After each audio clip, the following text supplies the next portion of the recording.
John 14:12-14. I can assure you that whoever believes in me will do the same things I have done, and they will do even greater things than I have done, because I am going to the Father. And if you ask for anything in my name, I will do it for you.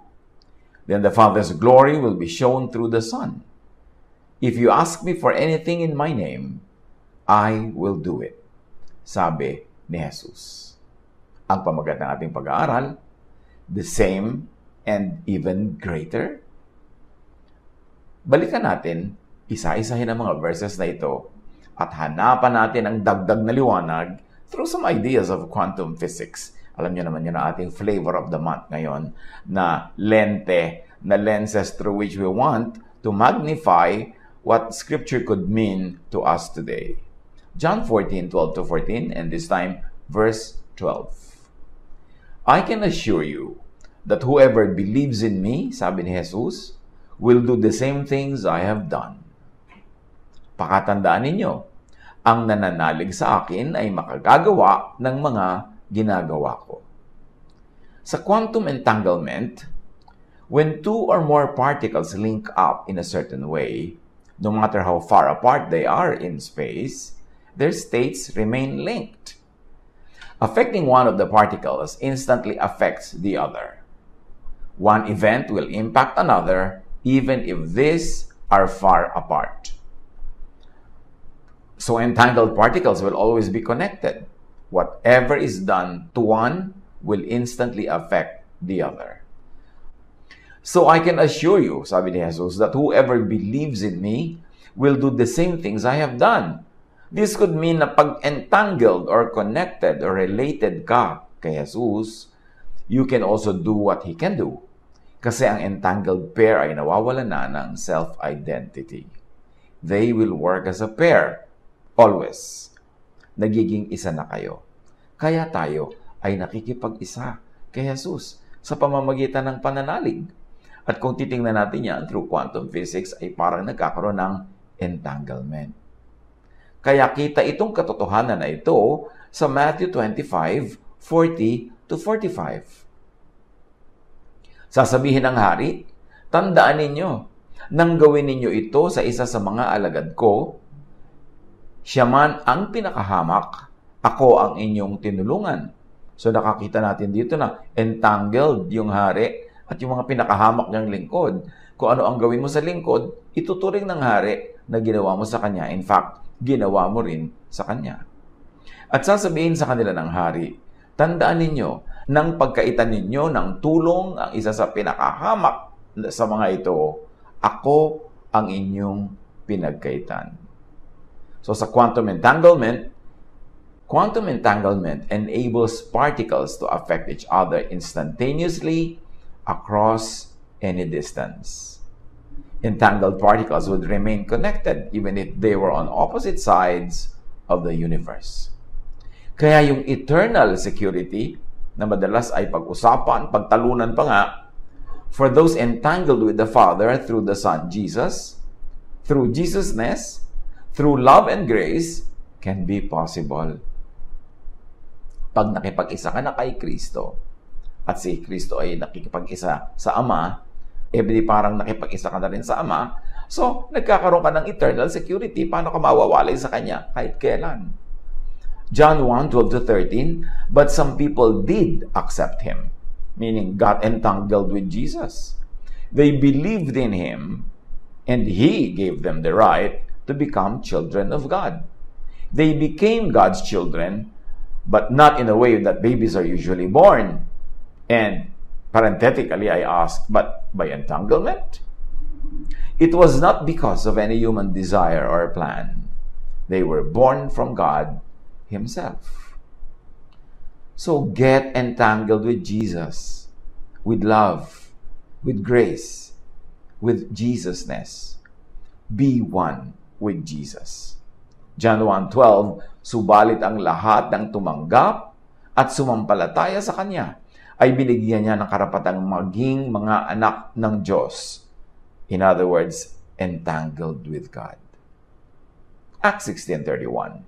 Sumagot naman sila, sumampalataya ka sa Panginoong Jesus. In other words, get entangled with Jesus at maliligtas ka, ikaw at ang iyong sambahayan. John 14:20, sa araw na iyon ay malalaman ninyong ako'y nasa Ama, or I am entangled with the Father, at kayo na may nasa akin, you are entangled with me, at ako'y nasa inyo, and I am entangled with you. John 17:23, Jesus to the Father, ako'y nasa kanila, at ikaw ay nasa akin. We are all entangled, upang lubusan silang maging isa, or entangled with each other, with one another. Ngayon, kung pinag-uusapan natin, be entangled with Jesus because Jesus is entangled with the Father. In such a way, you get entangled with the Father at ang lahat ng mga believers kay Jesus also become entangled with one another. Napakahalaga na entanglement, but don't negate it. Huwag kabaligtaran ang gawing entanglement. In other words, do not be entangled with the Pharisees, with the law, with judgmentalism. Pag entangled ka with the Pharisees, you are forever being judged. Pag entangled ka with the law, you are forever being condemned. Pag entangled ka with judgmentalism, you are forever behaving like the Pharisees. Kaya get entangled with Jesus. Make a relationship with Jesus through faith. Do not make that relationship with the Pharisees, with the teachers of the law. John 14:12-14, I can assure you that whoever believes in me will do the same things I have done. At ito yung mahalagang part. And they will do even greater things than I have done, because I am going to the Father. Malaking kababalaghan ng verse na ito sa mga maraming hindi nanunuri. Sabi ni Jesus, at higit pa kaysa rito, sapagkat babalik na ako sa Ama. Anong ibig niyang sabihin na yung mga nananampalataya sa Kanya ay makagagawa ng mga nagawa niya at hihigitan pa ang mga nagawa niya dahil siya'y babalik na sa Ama? What is quantum physics in they will and they will do greater things? Let's think of the observer effect. The act of observing changes the thing being observed. This effect suggests that consciousness creates reality. Kaya sa they will, they meaning the observer. And they will do even greater things than I have done because I am going to the Father could mean na ipinaalam na ni Jesus paano magwo-work ang mga bagay-bagay. And because consciousness creates reality, you can do more things. Kasi you can keep creating what you want in accordance with your entanglement with Jesus, who is entangled with the Father. Sabi ni Jesus, kumahanga kayo, nagugulat kayo sa mga ginawa ko, magagawa niyo rin yan. Mahihigitan niyo pa dahil ako'y lalapit, babalik na sa Ama. So sabi, dahil kayo entangled sa akin by faith, and because when two entangled pairs affect one another or each other, therefore, what I can do, you can do. You can affect me, I can affect you. And because I am entangled with the Father, and when I return to the Father, I get even more entangled. Therefore, you get even more entangled with me. You can do even greater things than this that I have been doing while I am with you. Ano magandang application yan? Get affected by Jesus. Not by the Pharisees. Not by the teachers of the law. Not by the priests who were very, very judgmental and legalistic.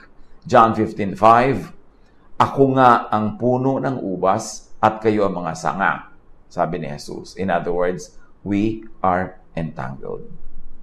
Ang nananatili sa akin at ako sa Kanya, ang siyang nagbubunga ng sagana, sapagkat wala kayong magagawa kung kayo'y hiwalay sa akin. Wala kayong magagawa kung kayo'y not entangled with me. So get affected by Jesus, and also very importantly, affect Jesus. Yes, you can affect Jesus. Kasi entangled tayo with Him.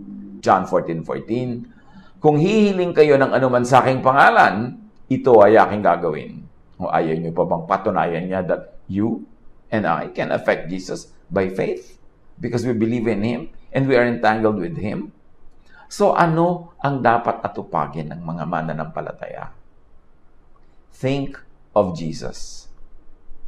Not of the devil, not of demons, not of priests and Pharisees and teachers of the law. Think of Jesus. Because when you think of Jesus, Jesus affects you and you affect Jesus. Think like Jesus. Do not think like the Pharisees. Pray in the name of Jesus. Always invoke the name of Jesus, not the name of demons. Kung lagi mong demonyo ang pinag-uusapan, kinatatakutan, iniisip, yun ang nangingibabaw at kumukubabaw sa iyo. Think and pray in the Spirit and according to the will of Jesus.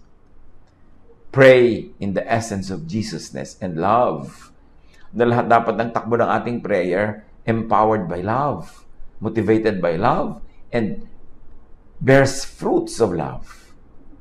Mark 16:17, ang mga sumasampalataya ay bibigyan ng kapangyarihang gumawa ng mga himala. At bakit nga? Because you are entangled with Jesus, therefore entangled with the Father.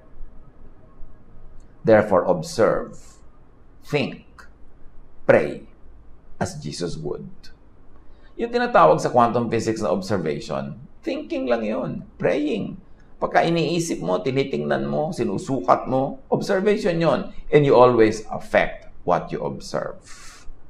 Pagka inilubog mo halimbawa ang thermometer sa tubig para kunin mo ang kanyang temperature, napalamig mo na yun ng konti. Kung malamig yung thermometer, naapektuhan mo siya.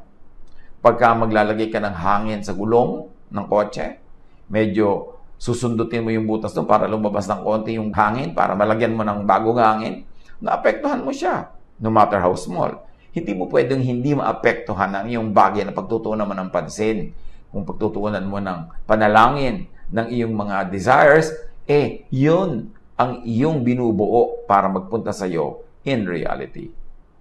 Observation causes the system to collapse into a single outcome. Halimbawa, sa ating illustration, itong pusang ito, pwedeng sabay na ang pusang ito ay dead or alive. Depende kung ano ang observation mo. In this illustration, the cat is both alive and dead at the same time until observation is done. After the observation, only one possibility will emerge. In other words, you can do greater dahil other than creating your own reality, you also have the option to choose an outcome from a reality that is already existing. Either mag-create ka ng bagong reality or i-alter, baguhin mo yung existing reality. Kaya sabi ni Jesus, madalas niyang sinabi, your faith has healed you. Your faith has altered your reality. Your faith has made you well. Your faith, your prayer, your thinking, at sa quantum physics, your observation creates your reality. It can amplify or increase the possibility of one outcome to manifest. Halimbawa, a particle has a 50% chance of appearing in the north and 50% chance of appearing in the south. If an observer will measure the particle to appear in the north, it will show up there more than it should by random chance. Somehow, by interacting, the observer changes the chances of the system. In other words, kaiisip mo, kapipray mo, kapipilit mo na doon siya magpunta, di doon nga siya nagpunta kasi nga merong ganong reality. At nakikita yan sa Luke 18:1-5, yung biyudang mapilit. Sinabi ni Jesus, sa isang lungsod ay may isang hukom na walang takot sa Diyos at walang iginagalang na tao. Sa lungsod ding iyon, may isang biyuda. Lagi siyang pumupunta sa hukom at sinasabi, bigyan po ninyo ako ng katarungan sa aking usapin. Tinanggihan siya ng hukom sa loob ng mahabang panahon. Ngunit nang matagal ay sinabi ng hukom sa sarili, kahit ako'y walang takot sa Diyos at walang ginagalang na tao, ibibigay ko na ang katarungang hinihingi ng biyudang ito sapagkat lagi niya akong ginagambala at baka mainis pa ako sa kapupuntan niya rito. So you see, na-quantum yung hukom. Kaya sabi ni Jesus, you can do greater things. Kasi this time, may third capability ka pa. You can increase the chance of something to happen. Why? Because you are with me, I am with the Father, and I am going back to the Father. Therefore, I will be more.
related to the Father, therefore you will be more related to me, and therefore to the Father, therefore you can do greater things.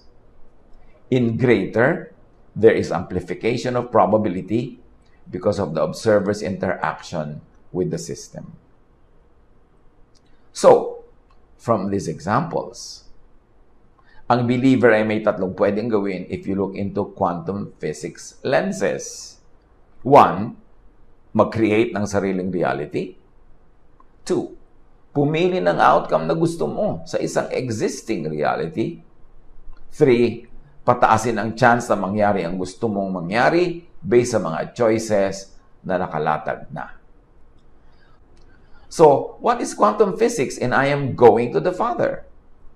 Quantum entanglement ang pinag-uusapan dito. Two particles can be connected and can instantly affect one another no matter the distance. So, even if Jesus is not physically here, kasi sabi niya, I'm going back to the Father, as long as you are entangled with Him, you can do what He could do and what He did when He was still here. Jesus is connected with His followers. Jesus goes to and gets even more connected with the Father. Jesus' followers get connected to the Father through Jesus, and this means more power. Galatians 2:20. Hindi na ako ang nabubuhay ngayon, kundi si Kristo na ang nabubuhay sa akin. Get entangled with Jesus. At sabi ni Jesus, and if you ask for anything in my name, I will do it for you. Ito yung observer effect. Choosing a single possibility from a range of possible outcomes. If you ask for anything in my name, I will do it, is similar in quantum physics, saying na, alam ko na lahat ng possible outcomes, ano ba ang gusto mo? And I will guide you to that timeline. At sa pagpapatuloy ng verse, then the Father's glory will be shown through the Son. This is like saying Jesus and the Father are entangled. They function as a pair, and believers can also get entangled with them. The outcome is a big quantum system that is entangled, paired, and everyone works as though they are one. If you ask me for anything in my name, sabi ni Jesus, I will do it. The law rendered the people as sinful, therefore separated from God. So, kung gagamit tayo ng application ng quantum physics, the law disentangled people from God. But Jesus came to pay for the required punishment by the law. Jesus came to save people from the punishment by the law. In fact, Jesus came to save people from the very law. So, Jesus came to destroy the curse of and in the law. Jesus came to fulfill in and by Himself the requirement of the law. Jesus came to fulfill what is loving in the law. Kasi may loving din naman sa law, hindi naman lahat ang loving. Jesus came to be the way for people to become God's children. And let's extend to quantum physics. Jesus came to be the way for people to be entangled with the Father through Him. So get entangled with Jesus. Believe in Jesus. Do a Jesus. Be saved. Be covered by the Spirit of